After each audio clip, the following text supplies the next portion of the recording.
One of my employees recently asked about what advice I would give to someone who's living through a massive economic disruption.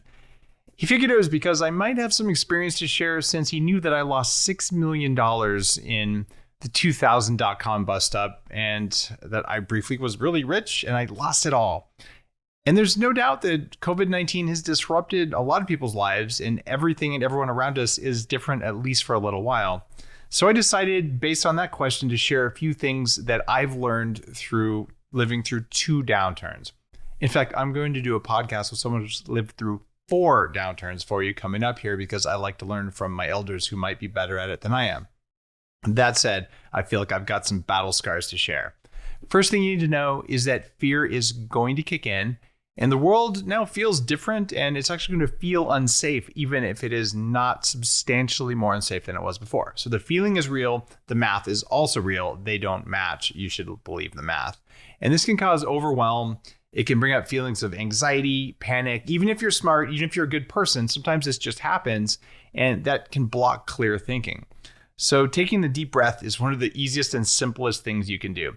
You can benefit by seeking out evidence to reassure yourself that, wait a minute, what's really going on here? You can look at the video I have on pandemic math and all that, and just make a conscious observation that even if your job is at risk, you are not your job. You have a place to live, and it may change, but you still will have a place to live. You live in a place with opportunity. You're breathing. You have things to eat, and you are going to continue to thrive. This is a time to say optimism, not pessimism. Even if it feels like it's the end of the world, I promise you, losing $6 million when I was 26 felt like the end of the world. The WHO actually says that losing your savings is one of the top 10 most stressful things you can go through. And I don't know that I believe the WHO on everything right now, but on that, I do believe them. So here's the deal. You just have to overcome that, and you have to say, what evidence is there that I'm going to continue to thrive? So you can take a moment during the day just to find anything to be grateful for. And if you'll do that, you'll find, well, I'm grateful that I have my legs. I'm grateful that I can look for a job. I'm grateful that I actually have more than a lot of people on the planet do. And that even if things feel really crappy right now, if you go back in time 100 years, you have access to more information, more knowledge, more opportunity, more mobility, more food than even the wealthiest people on the very planet had. And this is because of the work we've done as a human species. So it feels bad right now. If you go back 6 months, you just get a broader view of your life. Everything that feels big right now actually isn't going to be that big because the best is yet to come. And sometimes it's easy, and other times you might have to really reach to do this, but do it anyway. It's going to elevate your mood, it's going to calm your nervous system, and it's going to allow you to think clearly and make better decisions.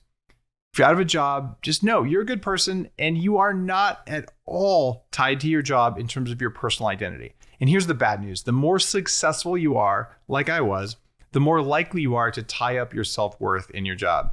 You'll feel like you are dying when your job is at risk, but the reality is that you're not dying at all. You're about to get a vacation, even if it's an unplanned one.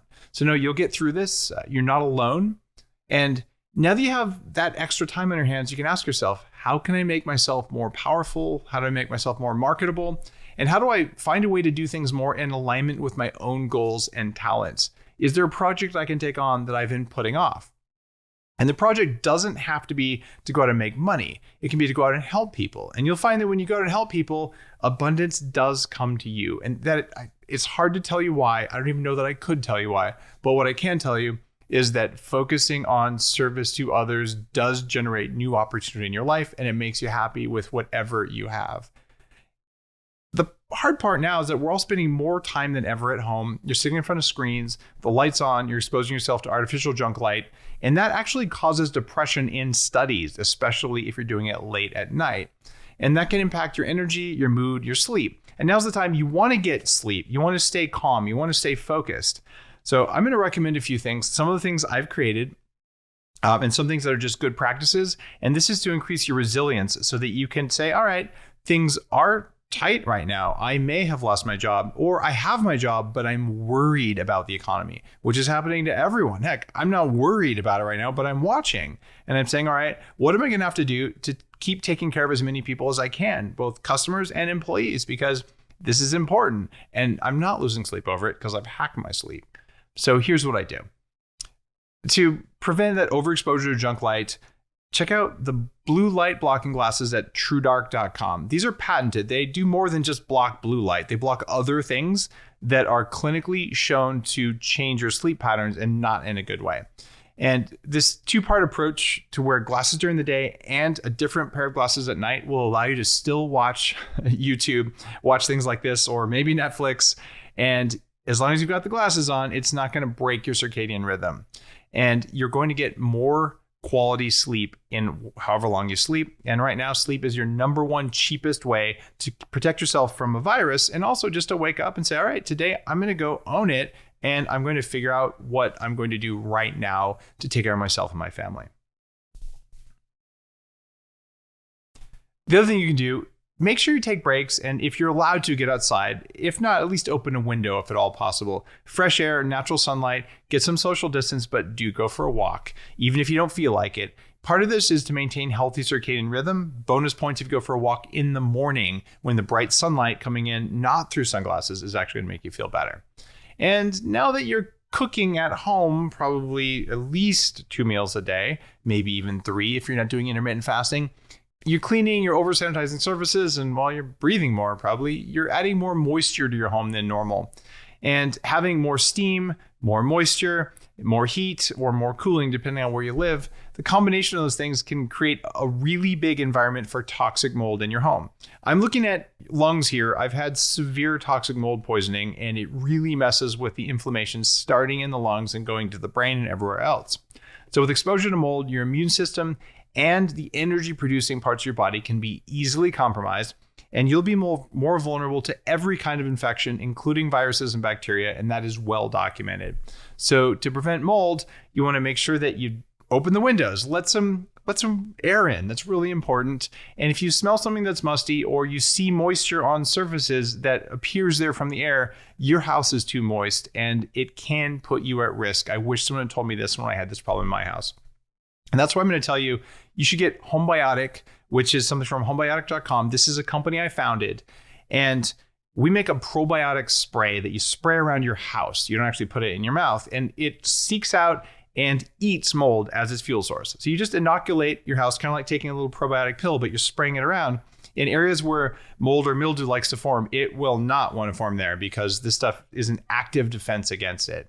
And there's a new home biome test kit from Homebiotic that can actually detect harmful mold, fungus, and bacteria that's growing in your home. So now's a good time to clean things up if you think you might have a problem. And since we're spending more time in isolation and there's less contact with others, we feel cut off, and you can feel threatened. Just loneliness feels like a threat, because we're tribal animals and we're designed to be hugged, and we're designed to look at people in the eye without a screen.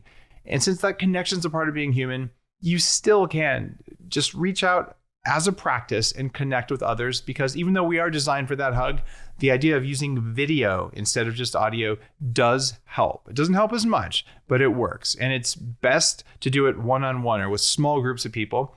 And if you decide, you know what, I'm going to do a big dance party. I just posted a video of my dance party with a bunch of friends. That's cool too. But those face-to-face conversations, maybe the ones you've been wanting to have, but you haven't, now's the time to do that. So jump on FaceTime or Zoom or any of the other things you can do. It's going to activate your mirror neurons, and it's going to let you know, not cognitively, you probably already know this, but viscerally, that you're safe, you're valued, you're loved.